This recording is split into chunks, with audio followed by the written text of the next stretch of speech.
یہ سوال پوچھنے والا ہے کہ حضرت ابو بکر صدیق افضل ہیں یا حضرت علی افضل ہے؟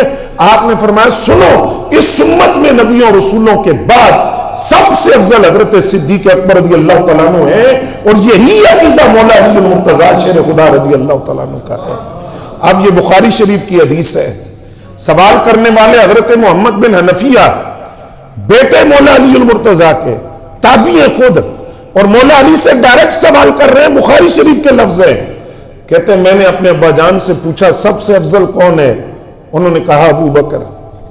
پھر میں نے کہا اس کے بعد؟ فرمایا پھر حضرت عمر، تو پھر کہا پھر حضرت عثمان، تو کہتے ہیں پھر میں نے کہا پھر تو آپ ہوں گے؟ فرمایا نہیں، میں تو امت کے عام بندوں میں سے ایک عام بندہ ہوں، امت کے عام افراد میں سے ایک عام افراد ہوں۔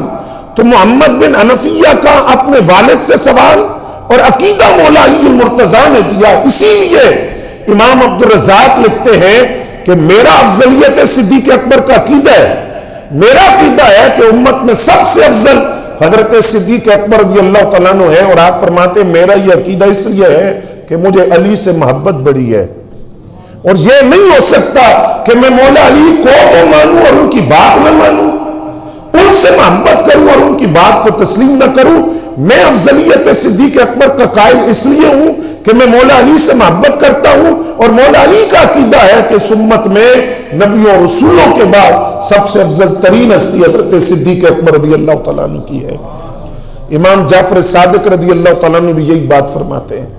آپ فرماتے ہیں کہ میں نے اپنے والد حضرت امام محمد باقر سے سنا، امام محمد باقر فرماتے ہیں میں نے امام سجاد امام زین العابدین رضی اللہ تعالیٰ عنہ سے سنا، امام زین العابدین رضی اللہ تعالیٰ عنہ فرماتے ہیں میں نے حضرت امام علی مقام سے سنا، امام علی مقام فرماتے ہیں میں نے مولا علی المرتضیٰ سے سنا، مولا علی فرماتے ہیں میں نے حضور سے سنا، نبی علیہ السلام نے فرمایا مجھے جبریل نے بتایا، اللہ فرماتا ہے۔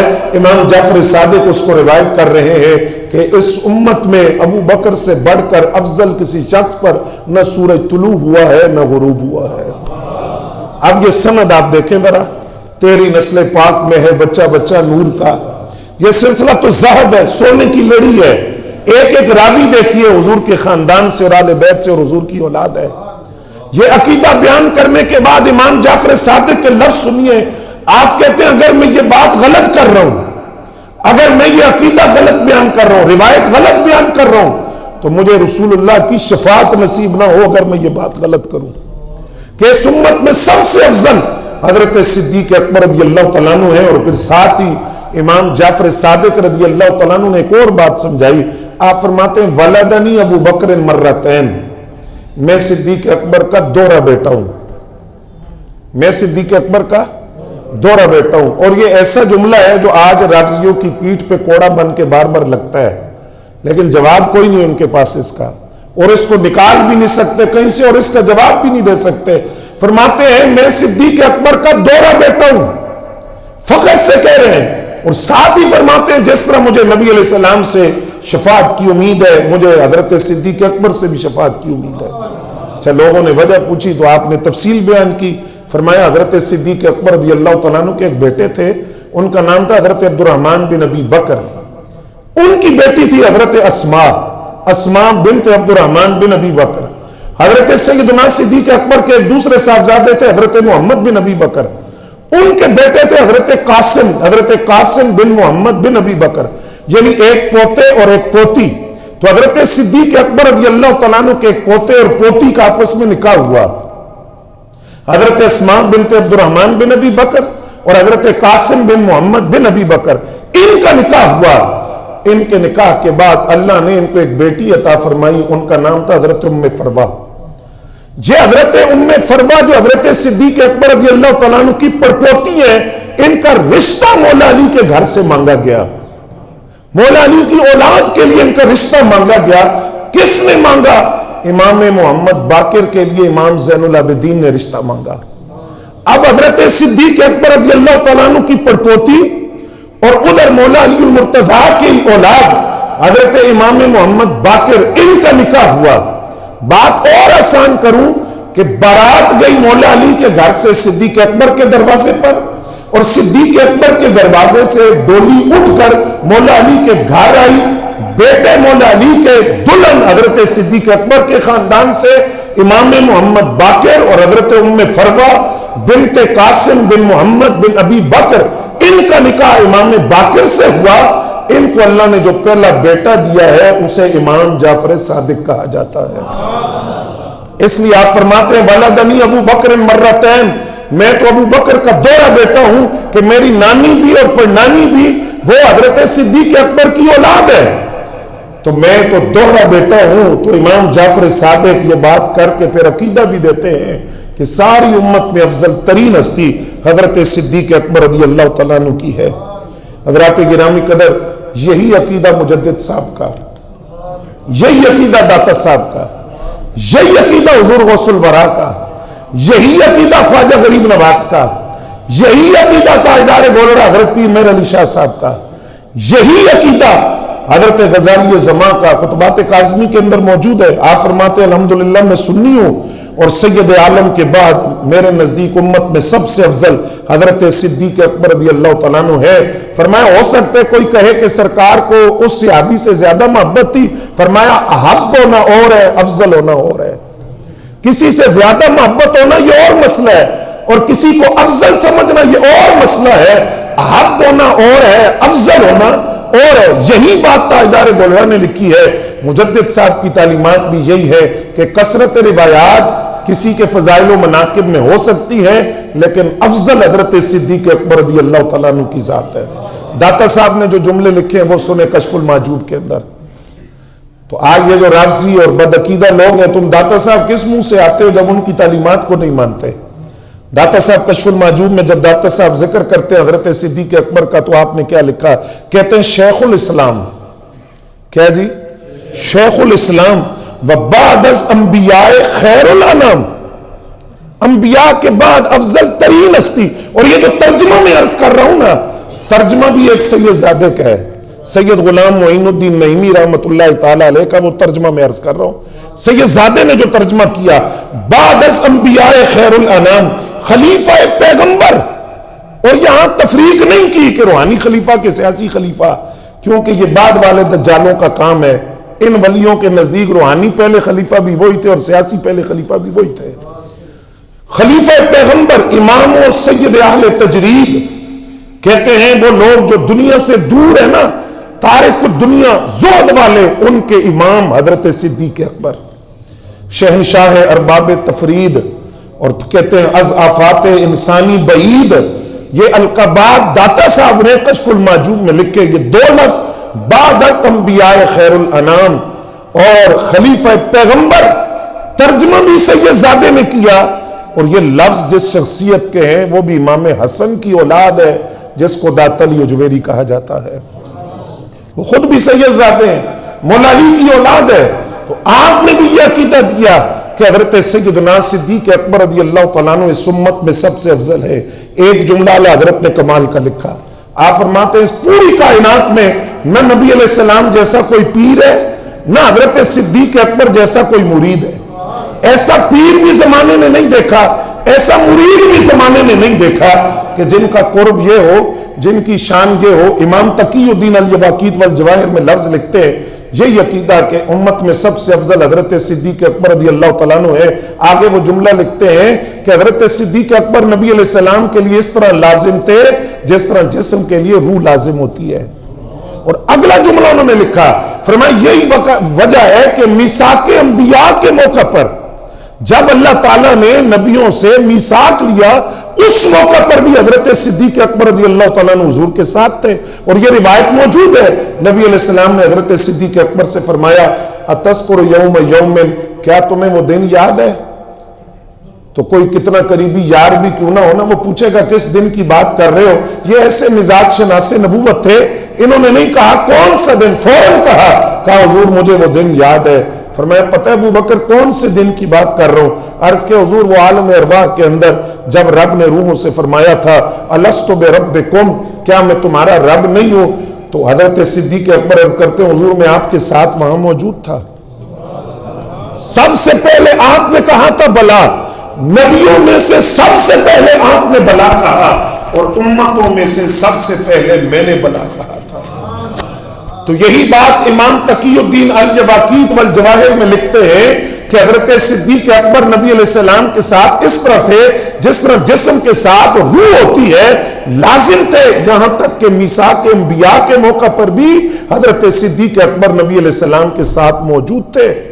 پھر بدر میں، احد میں، مدینہ کے بازاروں میں، مکہ کے کوثاروں میں، اور شام میں، صبح میں، خلوت میں، جلوت میں، یہاں تک کہ غار میں، مزار میں، ہر جگہ حضرت صدیق اکبر رضی اللہ تعالیٰ عنہ نبی علیہ السلام کے ساتھ نظر آتے ہیں. وقت میرا ہو گیا، میں 2 باتیں مختصر عرض کر کے بات ختم کر رہا ہوں. پہلی بات، امام زرقانی نے مواہب الدنیا کی شرح میں لکھا، آپ فرماتے ہیں جب نبی علیہ السلام غار میں تشریف لے گئے تو غار کے منہ پر اللہ تعالیٰ نے 3 پہرے بٹھائے. ایک پہرا تھا ام غیلان نامی ایک جڑی بوٹی یہ تھی، ایک درخت تھا، پودا تھا عرب کے اندر، کانٹے دار جھاڑی تھی، کپڑے الجھ جاتے تھے اس میں. تو وہ پودا جیسے ہی حضور غار ثور میں تشریف لے گئے وہ پودا پیدا بھی ہوا اور انسانی قد کے برابر بڑا بھی ہو گیا. وہ جو کفار آتے وہ دیکھتے کہ اگر اندر کوئی جاتا تو یہ جھاڑی یہاں نہ ہوتی، اس کی موجودگی میں تو ممکن ہی نہیں ہے جانا. دوسرا، مکڑی نے جالا بنا تو وہ مکڑی کا جالا دیکھ کر بھی اندازہ ہوتا تھا کہ بھئی اندر کوئی نہیں ہے، اگر کوئی جاتا تو یہ جالا نہ ہوتا یہاں. تیسرا، کبوتری نے انڈے دیے، غار کے منہ پر گھونسلہ تھا، انڈے دے دیے. تو اس کو دیکھ کر کفار رک جاتے کہ اگر اندر کوئی ہوتا تو یہ گھونسلہ نہ ہوتا، انڈے ٹوٹ جاتے، انڈے سلامت نہ ہوتے. امام زرقانی لکھتے ہیں، آپ فرماتے ہیں وہ جو کبوتری تھی نا جس نے انڈے دیے تھے غار کے منہ پر، اور 3 دن وہ غار کے منہ پر بیٹھی رہی، اس نے چونکہ اللہ کے نبی سے وفا کی تھی تو اللہ نے اس کو انعام دیا. امام زرقانی لکھتے ہیں 2 انعام ملے. ایک، اللہ نے اس کی نسل کو باقی رکھا، اس کی نسل آج بھی موجود ہے. کہاں موجود ہے؟ آپ فرماتے ہیں یہ کعبۃ اللہ کے اوپر جو کبوتر اڑتے ہیں یہ اسی کبوتری کی نسل ہے. اور حرم کے اندر رکھے کہ کوئی کنکر نہ مارے، پتھر نہ مارے، تنگ نہ کرے، زخمی نہ کر دے. تو نسل بھی باقی اور حرم میں رکھی. تو امام زرقانی کہتے ہیں سوچنے کی بات ہے، ایک پرندہ 3 دن غار کے منہ پر بیٹھے، اس کا یہ انعام ہے. تو جو حضرت صدیق اکبر رضی اللہ تعالیٰ عنہ سائے کی طرح حضور کے ساتھ رہے، جان ہتھیلی پر رکھ کر ساتھ رہے، پرندے کا انعام یہ ہے، تو حضرت صدیق اکبر کی وفاؤں کا انعام کیا ہوگا؟ آپ توجہ تو کریں نا کہ کھانا کون لے کر جا رہا ہے اور مکے کی خبریں کون دے رہے ہیں، تازہ دودھ کون پیش کر رہے ہیں، کھانا پکا کون رہا ہے. گھر کے اندر سیدہ عائشہ پاک ہے، کھانا لے کر حضرت اسماء بنت ابی بکر جا رہی ہیں، حضرت عبداللہ بن ابی بکر مکے کے حالات روزانہ پہنچاتے ہیں غار ثور، حضرت عامر بن فہیرہ، حضرت صدیق اکبر کے غلام وہ تازہ دودھ روزانہ بکریاں شام کو غار کے منہ پر لے جا کر تازہ دودھ حضور کو پیش کرتے ہیں. یہ پروسیس آسان نہیں تھا. کیوں؟ مکے کے کافر بھوکے بیڑیوں کی طرح آقا کریم کو تلاش کر رہے تھے. جان جا سکتی تھی لیکن صدیق اکبر کا پورا خاندان جان ہتھیلی پر رکھ کر خدمت کے لیے حاضر تھا، یہاں تک کہ ان کا تہیہ یہ تھا جان چلی جائے ذات رسول سے غداری نہ ہو. حضرت اسماء بنت ابی بکر کے پاس ابو جہل آیا، اس نے کہا بتاؤ تمہارے والد کدھر ہیں؟ تم جانتی ہو؟ فرمایا جانتی ہوں. کدھر ہے؟ فرمایا نہیں بتاؤں گی، نہیں بتاؤں گی. کافروں کا بڑا سورما ہے سامنے کھڑا ہے، پھر پوچھتے بتاؤ کدھر ہے؟ فرمایا نہیں بتاؤں گی، میں جانتی ہوں. اس نے بعض روایات کے مطابق تھپڑ مارا اور ایک روایت ہے کہ لاٹھی آپ کے سر پر ماری، کان زخمی ہو گیا، بالی کان سے نیچے گر گئی. اس نے پھر پوچھا بتاؤ کدھر ہے؟ فرمایا جان بھی لے لو نا، نہیں بتاؤں گی. رگوں میں صدیق اکبر کا خون ہے، جان جا سکتی ہے، ذات مصطفیٰ سے غداری نہیں ہو سکتی. یہ کس کا خاندان ہے جو ہاتھ باندھ کر حضور کی خدمت میں کھڑا ہے اور سارا خاندان حضور کی خدمت کر رہا ہے. آخری بات آپ سے یہ کرتا ہوں، اگر وہ قرب ہم نے سمجھنا ہو نا تو میں ایک مثال عرض کرتا ہوں. قرب سمجھی حضرت صدیق اکبر رضی اللہ تعالیٰ عنہ کا. آج دیکھو نا عرس کا اشتہار چھپتا ہے تو اس اشتہار پہ صاحب عرس کے مزار کی تصویر لگتی ہے. حضرت صوفی صاحب قبلہ رحمۃ اللہ علیہ آپ کے مزار کی تصویر لگے تو جن کو مزار کا پتہ ہے وہ باقی مضمون تو نیچے نہیں پڑھیں گے، وہ تو مزار کی تصویر دیکھ کر سمجھ جائیں گے عرس ہے، یہاں جانا ہے، یہ پتہ ہے، یہ ایڈریس ہے. صاحب عرس کا یہ پتہ ہے جہاں جانا ہے. داتا صاحب کے مزار کی تصویر ہو، تصویر دیکھ کے بندہ سمجھ جاتا ہے یہ پتہ یہاں جانا ہے.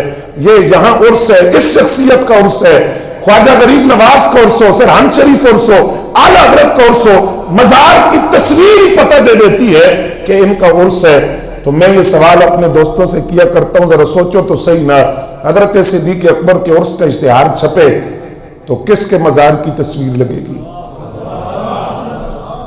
کیسا قرب ہے؟ تصویر تو گنبد خضرا کی لگے گی، روضہ رسول کی لگے گی، اور وہ بتائے گی کہ جو پتہ ان کا ہے وہی پتہ ان کا ہے۔ ان تک پہنچنا ہے، پہلے ان تک پہنچو، ان کے قدموں میں آئے بغیر ان تک نہیں پہنچ سکتے۔ ایڑی رکھ کر یہی تو بتایا تھا کہ اگر ذات رسول تک پہنچنا ہے تو پہلے صدیق اکبر کے قدموں میں آؤ۔ اگر ان سے وفا نہیں، ان تک نہیں پہنچ سکتے۔ جو پتہ ان کا ہے وہی ان کا ہے، جو ان کا ہے وہ ان کا ہے، جو ان کا نہیں وہ ان کا نہیں، جو ان کا نہیں وہ ان کا نہیں۔ اتنا قرب ہے کہ موت بھی حضرت صدیق اکبر کو اپنے نبی سے جدا نہیں کر سکی۔ رب کریم سے دعا ہے عقیدہ حق اہل سنت میں زندہ رکھے، اسی عقیدے پر موت عطا فرمائے، اسی عقیدے پر حشر فرمائے۔ وما علینا الا البلاغ۔